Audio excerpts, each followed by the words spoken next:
Amén, damos gracias a Dios por esos bellos cantos que hemos entonado. Sé de que son cantos muy preciosos.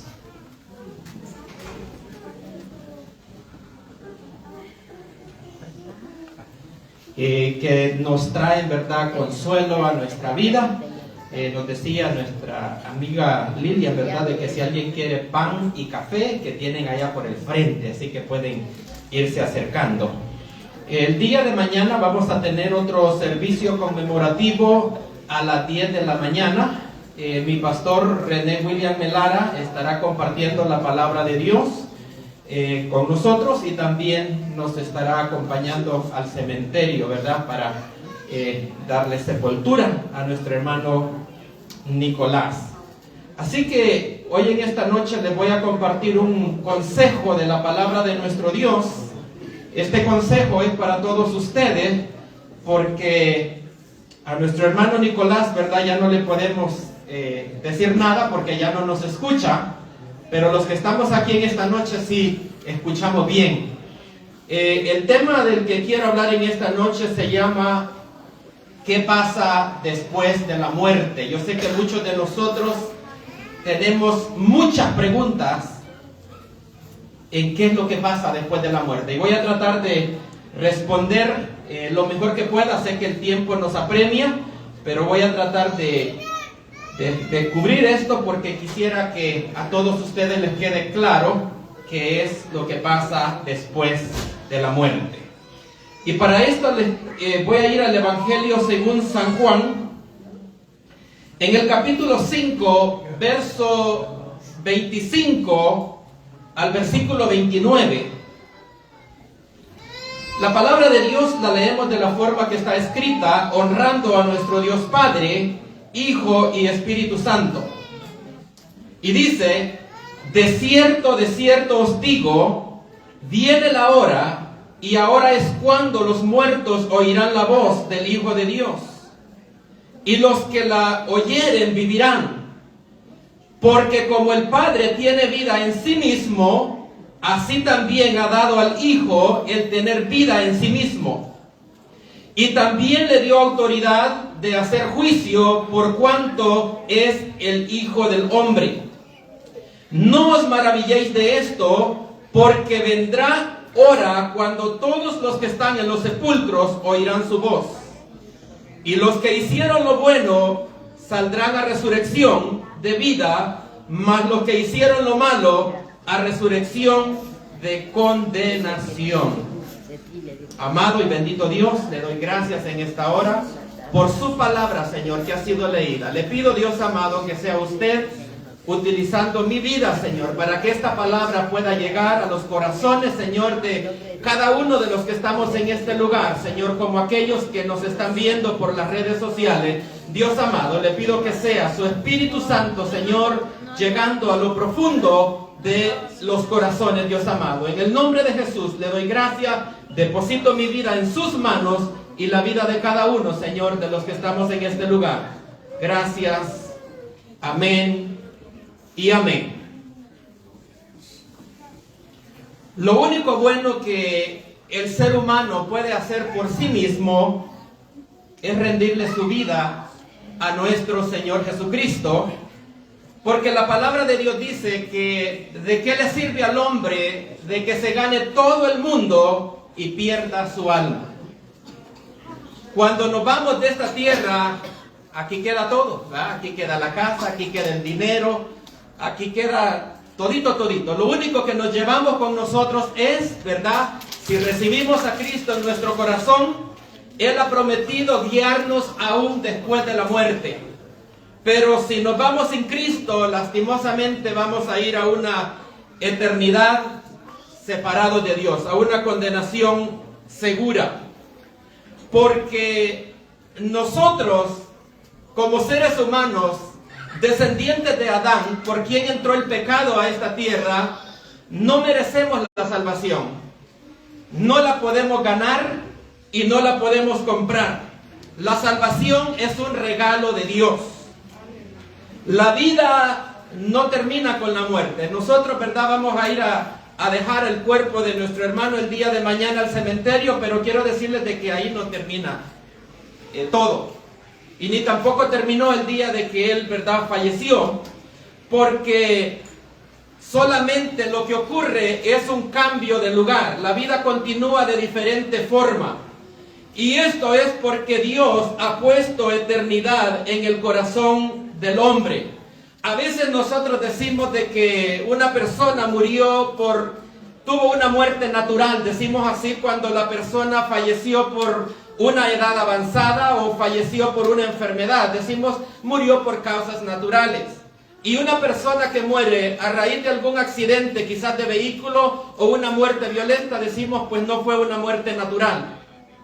Pero les quiero decir en esta noche que no importa cómo haya sido la muerte nunca es natural, porque cuando Dios creó al hombre, Dios lo creó en el jardín del Edén para que viviera para siempre. La muerte no estaba en el plan de Dios.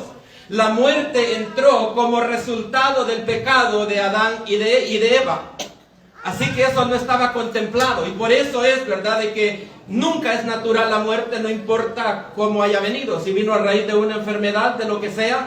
Y por eso es que nosotros sentimos tanto cuando un ser querido pasa a la eternidad.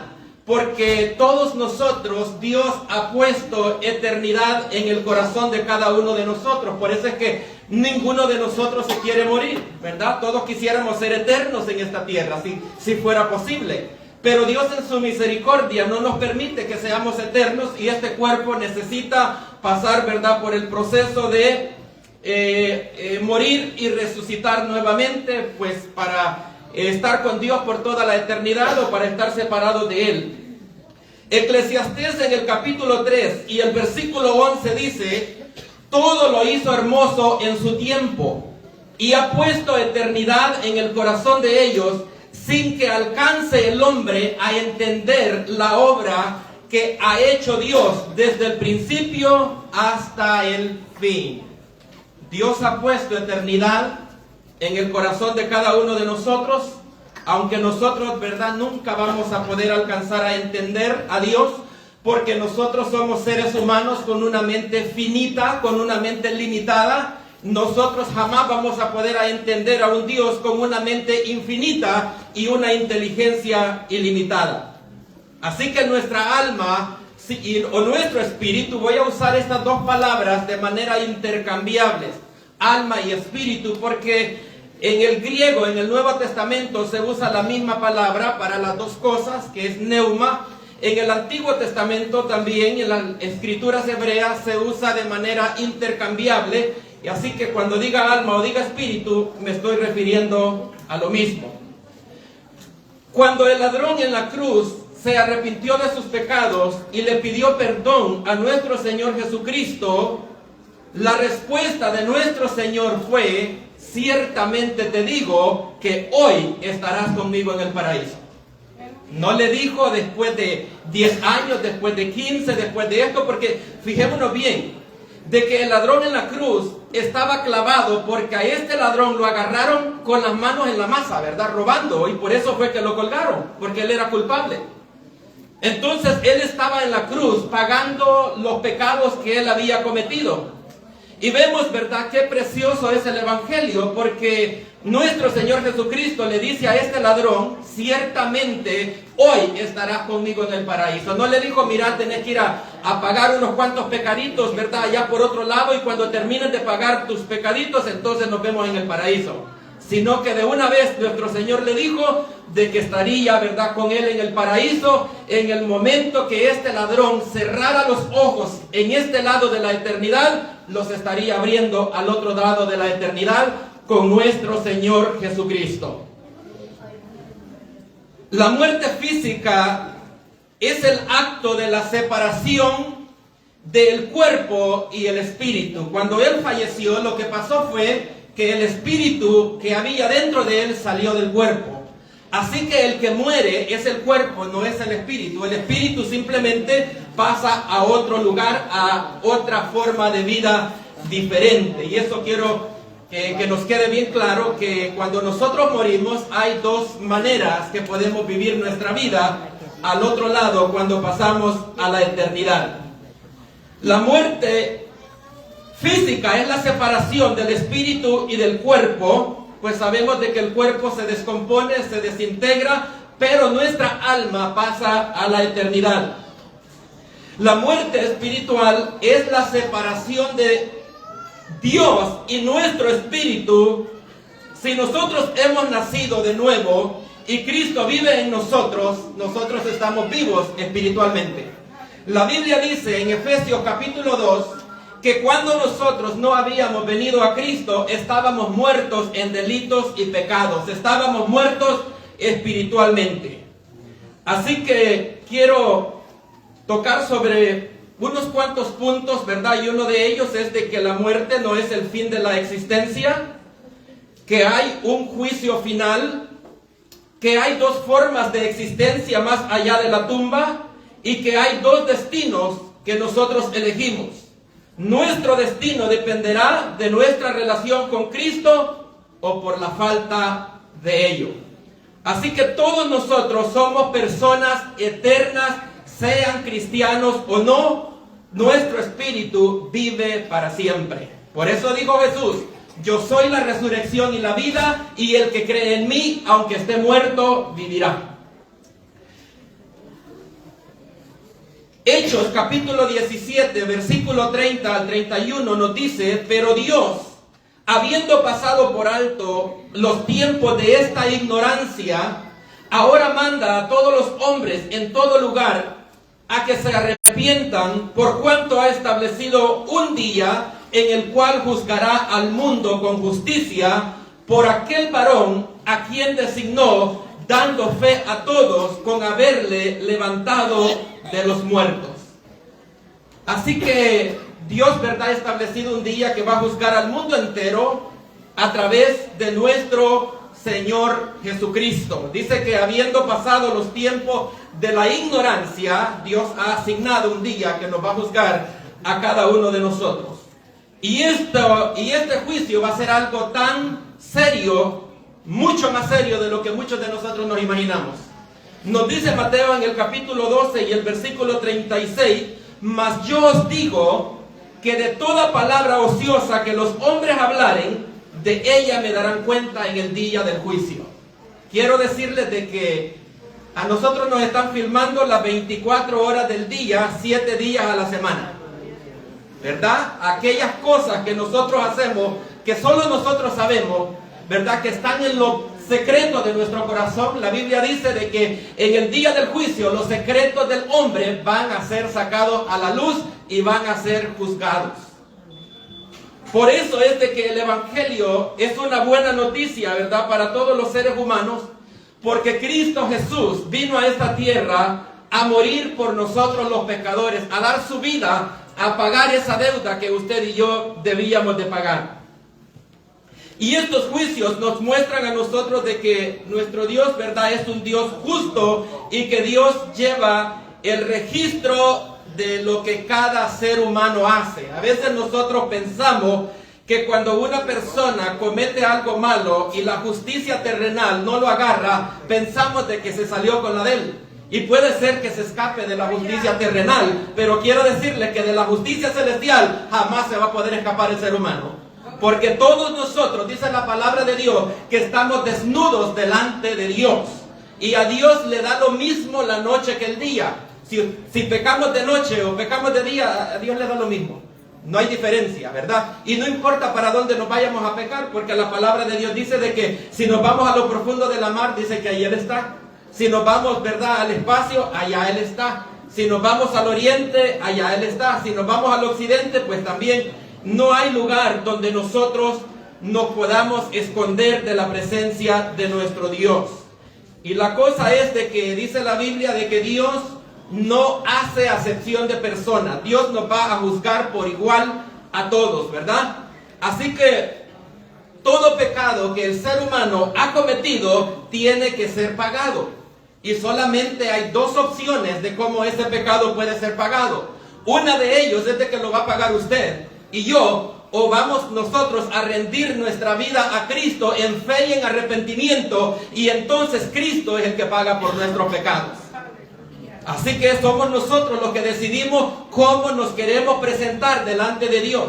Si queremos presentarnos nosotros con nuestras buenas obras que nosotros creemos que tenemos, ¿verdad? Con nuestra propia justicia. Pero una cosa sí les voy a asegurar, es que la justicia nuestra no alcanza para poder satisfacer la justicia divina, porque nosotros somos pecadores por naturaleza, somos pecadores de nacimiento y no hay nada bueno en nosotros.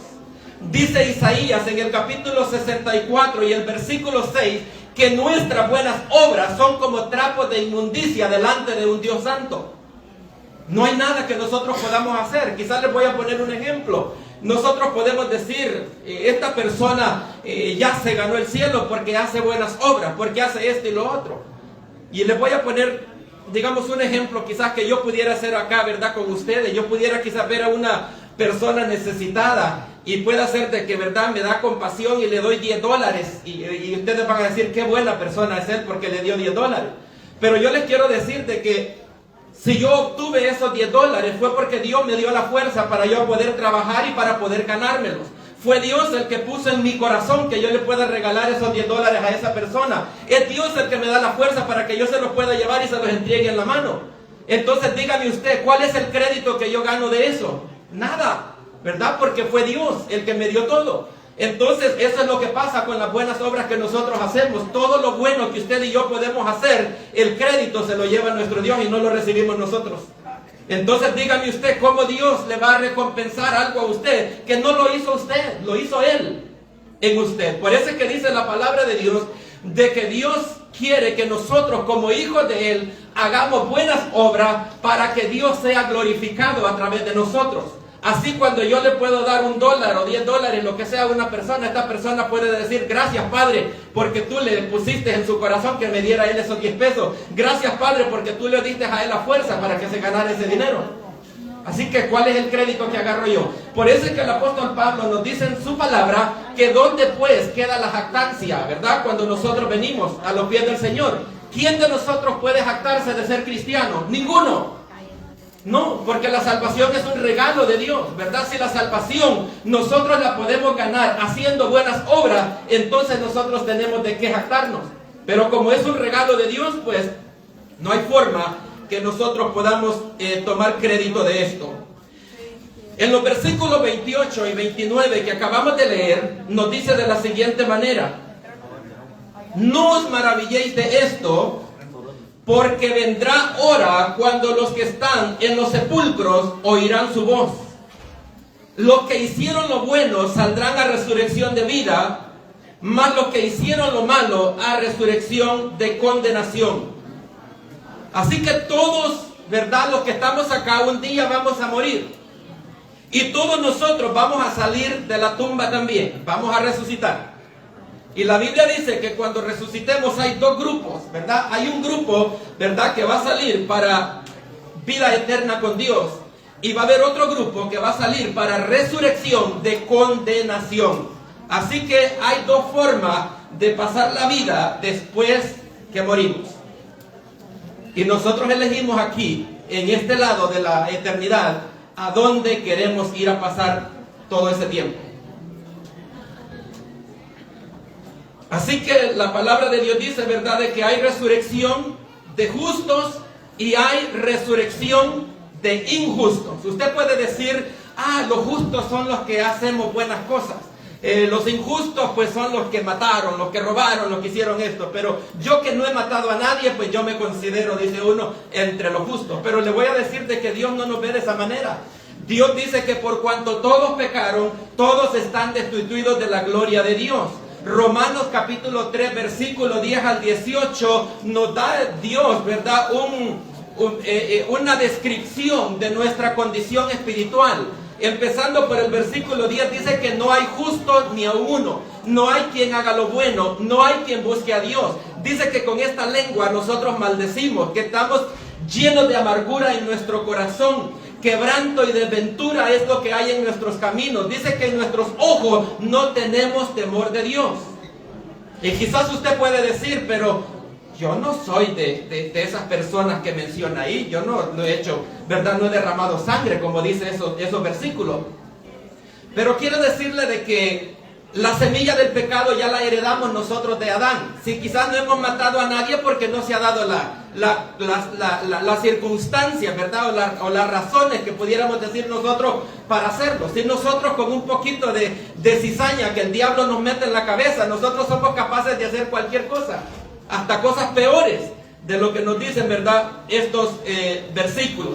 Así que cuando la palabra de Dios habla de los justos y de los injustos, está hablando de las personas que han entregado su vida a Cristo como Señor y Salvador de su vida, porque nosotros somos justificados por la fe en Cristo Jesús, el Hijo de Dios. Así que todo aquel, ¿verdad?, que ha puesto su fe en Cristo Jesús, la palabra del Señor lo declara que es una persona que es justa porque se ha arrepentido de sus pecados y ha aceptado el plan de salvación que Dios nos ofrece a través de su amado Hijo Jesucristo. Pero cuando el ser humano no se quiere arrepentir de haber vivido una vida haciendo su propia voluntad y no haciendo la voluntad de Dios, miren lo que nos dice Romanos en el capítulo 2 y el versículo 5. Dice: pero por tu dureza y por tu corazón no arrepentido, atesoras para ti mismo ira para el día de la ira y de la revelación del justo juicio de Dios. Así que por la dureza del corazón y por un corazón no arrepentido, nosotros estamos atesorando ira para el día del juicio para nosotros mismos. Así que esto es algo serio. Quiero pasar a lo que vimos en los versículos como lo que es la primera resurrección. Y esto lo encontramos en Apocalipsis capítulo 20, verso 4 al versículo 6. Y dice de la siguiente manera: y vi tronos y se sentaron sobre ellos los que recibieron facultad de juzgar.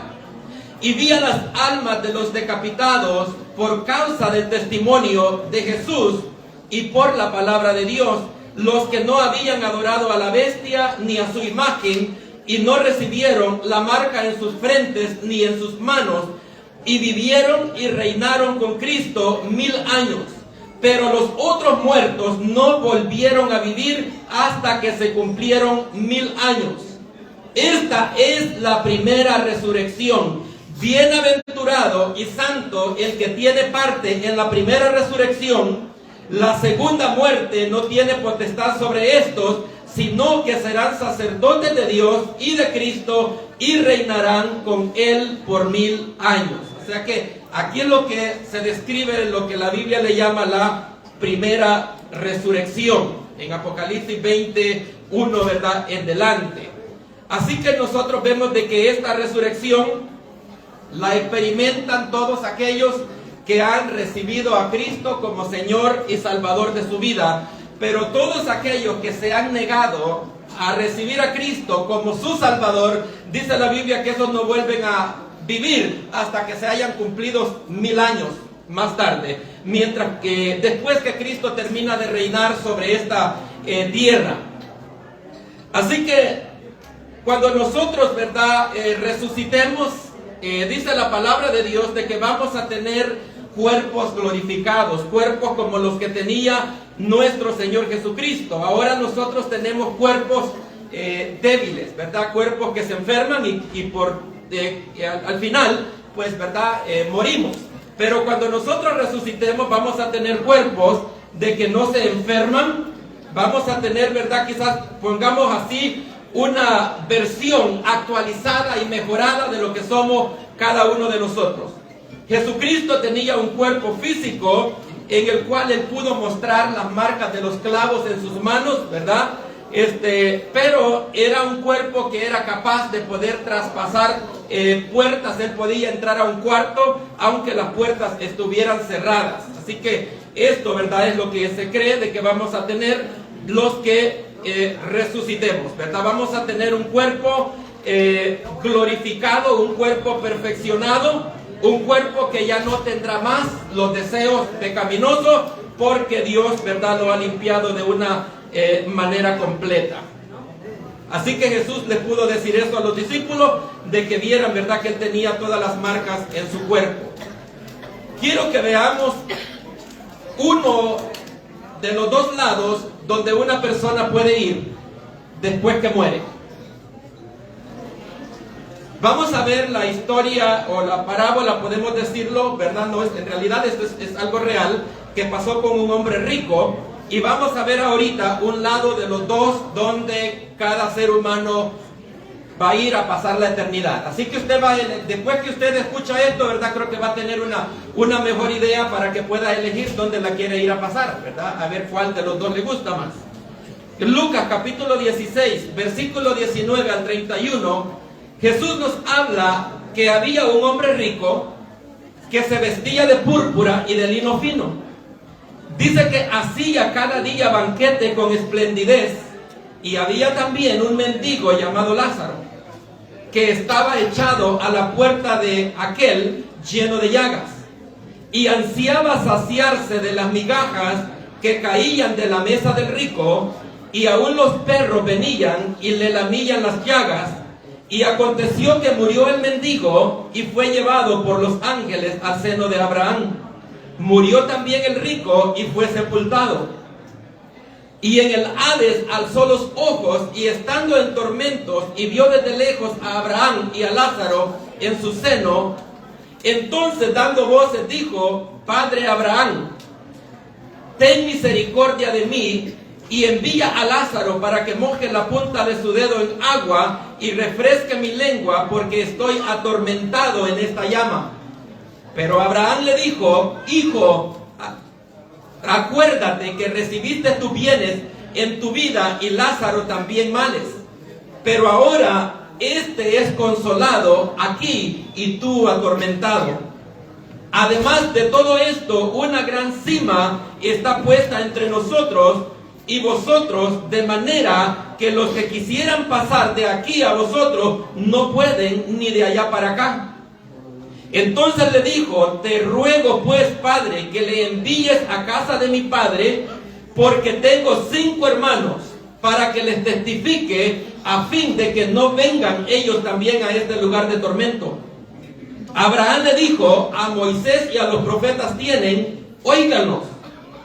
Entonces dijo: No, padre Abraham, pero si alguno fuere a ellos de entre los muertos, se arrepentirán. Mas Abraham le dijo: Si no oyen a Moisés y a los profetas, tampoco se persuadirán, aunque alguno se levante de entre los muertos. Mire qué tremendo esto. Este hombre rico está en este lugar de tormento, deseando que Abraham envía a Lázaro, al mendigo, ¿verdad? Que estaba mendigando las migajas que caían de la mesa de este rico, y quiere que moje solamente la punta de su dedo, ¿verdad? Para refrescar su lengua. No pidió un vaso de agua, no, pidió solamente que remojara la punta del dedo. Y ni eso no le fue concedido. Además de eso, vemos cómo este hombre está consciente de los 5 hermanos que tenía en vida, y le dice a Abraham de que mande a alguien de entre los muertos para que vaya a decirle a sus hermanos para que no vayan a este lugar de tormento. Aquí vemos cómo el muerto está abogando por los vivos, ¿verdad? Y aquí de este lado la gente queriendo abogar por el muerto, ¿verdad? Orándole para el muerto, ¿verdad? Pero no, es al revés. El muerto está rogando por los que están aquí afuera, ¿verdad? Que no vayan a parar a ese lugar donde él está.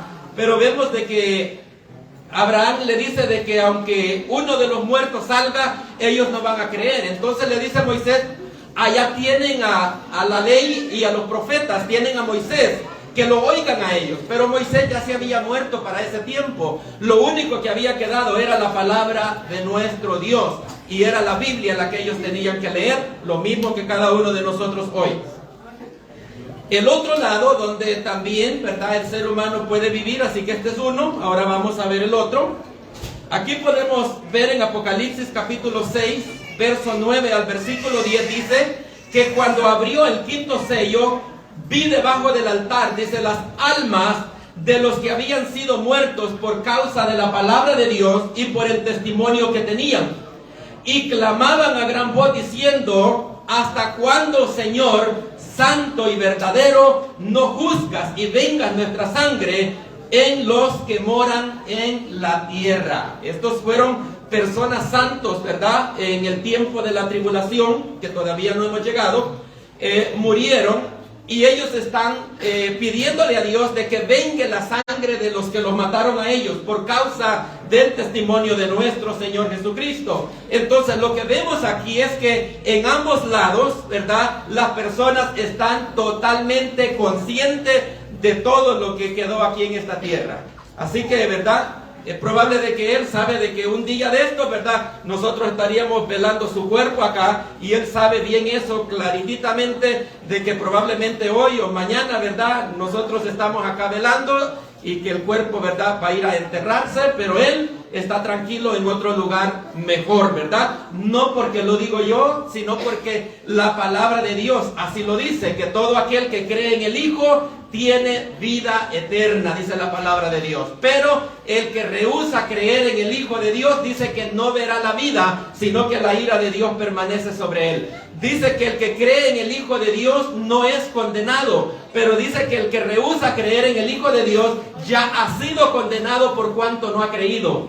Así que nosotros lo que necesitamos es escapar de la condenación. Condenados ya estamos. La Biblia dice que por cuanto todos pecaron, todos están destituidos de la gloria de Dios. Así que ahí vimos los dos lados donde la persona puede ir después que muera. Ahora quiero hablar un poquito acerca de lo que es la primera resurrección y el arrebatamiento de los cristianos. La primera resurrección se va a dar justamente cuando sea el arrebatamiento de la iglesia, y esto lo podemos leer en 1 Tesalonicenses capítulo 4, versículo 13 al versículo 18. Y dice de la siguiente manera: tampoco queremos, hermanos, que ignoréis acerca de los que duermen, para que no os entristezcáis como los otros que no tienen esperanza. Porque si creemos que Jesús murió y resucitó, así también traerá Dios con Jesús a los que durmieron en él. Por lo cual os decimos esto en palabra del Señor, que nosotros que vivimos, que habremos quedado hasta la venida del Señor, no precederemos a los que durmieron. Porque el Señor mismo, con voz de mando, con voz de arcángel y con trompeta de Dios, descenderá del cielo, y los muertos en Cristo resucitarán primero. Ahí vemos resurrección, primera resurrección. Luego nosotros, los que vivimos, los que hayamos quedado, seremos arrebatados juntamente con ellos en las nubes para recibir al Señor en el aire, y así estaremos siempre con el Señor. Por tanto, alentaos los unos a los otros con estas palabras. Así que cuando se dé el arrebatamiento de la iglesia, precisamente instantes antes de eso se va a dar la primera resurrección. Así que todas las personas que han muerto van primero, y después van los que serán arrebatados en el momento que Cristo descienda a esta tierra a llevar a su pueblo. Así que el apóstol Pablo dice de que nos alentemos con estas palabras, porque lo que pasaba era de que en la iglesia de Tesalónica habían muchos cristianos que habían perdido a sus seres queridos y no sabían realmente qué iba a pasar con ellos. Entonces por eso el apóstol Pablo les dice que se alienten con estas palabras, ¿verdad? Porque no sabían si los iban a volver a ver. Pero en este pasaje el apóstol Pablo nos dice, ¿verdad?, de que seremos reunidos en el aire, los que estemos vivos, juntamente con los que hayan resucitado en esta resurrección. Aquí en 1 Corintios capítulo 15, versículos 51 y 53, nos da un poquito más de detalles de cómo es que se da esta transformación en el momento de que Cristo viene por su iglesia. Dice el apóstol Pablo en 1 Corintios 15, 51 al 53: he aquí, os digo un misterio, no todos dormiremos, pero todos seremos transformados en un momento, en un abrir y cerrar de ojos, a la final trompeta, porque se tocará la trompeta, y los muertos serán resucitados incorruptibles, y nosotros seremos transformados, porque es necesario que esto corruptible se vista de incorrupción, y esto mortal se vista de inmortalidad. Así que eso es lo que se va a dar en el momento del arrebatamiento de la iglesia. Estamos ya llegando al final, porque sé que el tiempo ya nos apremia, pero quiero culminar ya con estos versículos que quedan. Así que la palabra de Dios nos enseña de que cuando estos cristianos que son resucitados y son transformados, van para el cielo, a la presencia del Señor, van a un lugar que se le llama el tribunal de Cristo, donde cada cristiano tendrá que ir a darle cuentas a Dios por la vida que vivió estando en el Señor. 1 Corintios capítulo 5 y el versículo 10 dice: porque es necesario que todos comparezcamos ante el tribunal de Cristo, para que cada uno reciba según lo que haya hecho mientras estaba en el cuerpo, sea bueno o sea malo. En el capítulo 3, verso 13 y el versículo 15, dice que la obra de cada uno será manifiesta, porque el día la declarará, pues por el fuego será revelada. La obra de cada uno, de cada cual, se probará. Si permaneciere la obra de alguno que sobreedificó, recibirá recompensa. Si la obra de alguno se quemare, él sufrirá pérdida, si bien él mismo será salvo, aunque así como por fuego. Lo que nos está diciendo el apóstol Pablo acá es de que nuestro trabajo en el Señor va a ser juzgado en el día que nosotros estemos delante de nuestro Dios. Pero este es el trabajo, no es la salvación. Esto no tiene nada que ver con la salvación. Esto tiene que ver con lo que nosotros hacemos mientras estamos en el Evangelio. La salvación es un regalo de Dios. La salvación es por gracia. La salvación no está en juego en estos versículos. Lo que está en juego es lo que nosotros hicimos. Si lo hicimos para agradar a Dios o lo hicimos para agradarnos a nosotros mismos. Apocalipsis 26 nos dice que bienaventurado y santo el que tiene parte en la primera resurrección, porque la segunda muerte no tiene potestad sobre ellos, sino que serán sacerdotes de Dios y de Cristo y reinarán con él por 1000 años. Pasamos al final. Después del milenio viene lo que se le llama la segunda resurrección. Esta segunda resurrección es donde van a resucitar todas las personas que rechazaron a Cristo y todos los malvados desde Caín hasta el último que muera en el tiempo de la gran tribulación. En este juicio que vamos a ver ahorita, que es lo último que vamos a ver cómo van a ser juzgados las personas, ¿verdad? Los perdidos. Apocalipsis 20, 11 al 15 dice: y vi un gran trono blanco y al que estaba sentado en él, de delante del cual huyeron la tierra y el cielo, y ningún lugar se encontró para ellos. Okay, muy importante esto, porque el planeta Tierra vino a la existencia porque Dios habló. Dios dijo: hágase la tierra, y se hizo. Dios dijo: hágase el sol, y se hizo. Entonces el planeta Tierra vino a la existencia de la nada, y en este día Dios lo va a regresar a la nada nuevamente. Dice que huyeron y en ningún lugar fue encontrado más. Y de allí, dice la palabra de Dios, vi a los muertos, grandes y pequeños, de pie delante de Dios, y los libros fueron abiertos, y otro libro fue abierto, el cual es el libro de la vida, y fueron juzgados los muertos por las cosas que estaban escritas en los libros según sus obras. Y el mar entregó los muertos que habían en él, y la muerte y el Hades entregaron los muertos que habían en ellos. Y fueron juzgados cada uno según sus obras, y la muerte y el Hades fueron lanzados al lago de fuego. Y esta es la muerte segunda. Y el que no se halló inscrito en el libro de la vida fue lanzado al lago de fuego. Así que esto es lo que hay después de la muerte. Nosotros decidimos, ¿verdad?, qué es lo que nosotros queremos escoger. Si nosotros elegimos a Cristo en esta vida, tendremos vida eterna cuando pasemos al otro lado. Si rechazamos a Cristo, pues nos espera una condenación eterna. Así que esto que hemos leído es algo de que yo lo creo palabra por palabra, así como está escrito. Y yo creo que también, si alguno de ustedes, ¿verdad?, lo cree, esto es algo de que debe de afectar nuestra vida, porque aquí es que algo está en juego, y es la eternidad de cada uno de nosotros. Aquí está claro para cada uno a dónde podemos ir a parar la eternidad. En la eternidad podemos ir a estar con Dios, a estar en la presencia del Señor, o podemos ir a un lago de fuego. Así que es bien importante que nosotros guardemos esto en nuestro corazón, porque de aquí depende de dónde nosotros vamos a pasar la eternidad. Si nosotros nacemos una vez, solamente vamos a morir 2 veces.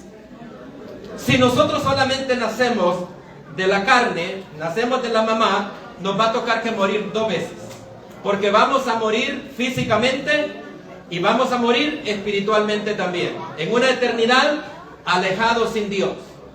Pero si nosotros nacemos 2 veces, solamente vamos a morir una. Si nacemos de nuestra mamá y si nacemos de Cristo Jesús, solo vamos a morir físicamente nomás y no moriremos eternamente. La decisión es de cada uno de nosotros. En esta noche quiero hacer una invitación, ¿verdad?, para alguna persona que quisiera poner su vida en las manos de nuestro Señor Jesucristo. Sabemos de que Él está acá. Si Él dice que de toda palabra ociosa que los hombres hablaren, de ella le van a dar cuenta, pues yo le aseguro que Dios nos está viendo en cada instante. Dios nos está viendo en cada momento. Así que quiero hacer una invitación. Si hay alguien que quiere decirle al Señor: reconozco que soy pecador, reconozco que necesito tu perdón, pues Él está aquí para perdonarlo. Yo no perdono a nadie, yo soy igual que ustedes. Yo necesito el perdón igual que todo el mundo. Pero la Biblia dice de que dijo Jesucristo que el que lo confiese a Él delante de los hombres, Él lo confesaría delante de su Padre que está en el reino de los cielos. Y aquel que se avergonzare de Él en esta generación perversa y pecadora, Él también se avergonzaría de Él delante de su Padre que está en el cielo. Cuando Cristo llamó a sus discípulos, los llamó en público, porque el Evangelio es una vida que la tenemos que vivir en público y no en privado. Así que por eso, ¿verdad?, se hace el llamado, se hace la invitación. Pero, ¿verdad?, si no hay alguien que quiera tomar esa decisión, pues guarde esto en su corazón. Lo que Dios quiere es que, ¿verdad?, nosotros sepamos bien que la muerte nos espera. Desde que nosotros nacemos, la muerte nos anda siguiendo. Hay niños de que apenas nacen y a las 2 horas se mueren, ¿verdad? Gracias a Dios que los que estamos aquí todavía no nos ha alcanzado, pero anda detrás. Y le aseguro que nos va a alcanzar. ¿Cuándo? No lo sé, pero nos va a alcanzar. Y termino con este versículo. Dice Eclesiastés capítulo 7 y el versículo 2: mejor es ir a la casa del luto que a la casa del banquete, porque aquello es el fin de todos los hombres, y el que vive lo pondrá en su corazón, ¿verdad? Así que Dios dice que es mejor que estemos aquí, ¿verdad? Porque aquí estamos haciendo la paz con nuestra realidad. Este es el fin de todos los hombres, y esto lo vamos a llevar en nuestro corazón y vamos a poder meditar sobre ello. Así que Dios me los bendiga a todos, y pues no sé cómo está el programa. ¿Qué sigue después? ¡Qué lindo!